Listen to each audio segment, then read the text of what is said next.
Có một không gian nào đó chiều dài nỗi nhớ, có khoảng mênh mông nào sâu thẳm hơn tình yêu.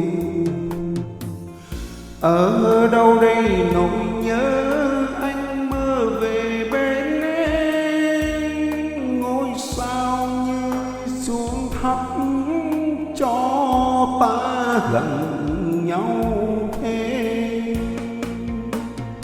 Đêm nghe tiếng mưa rơi, đêm mây chiều hát rồi mà chưa vơi nỗi nhớ.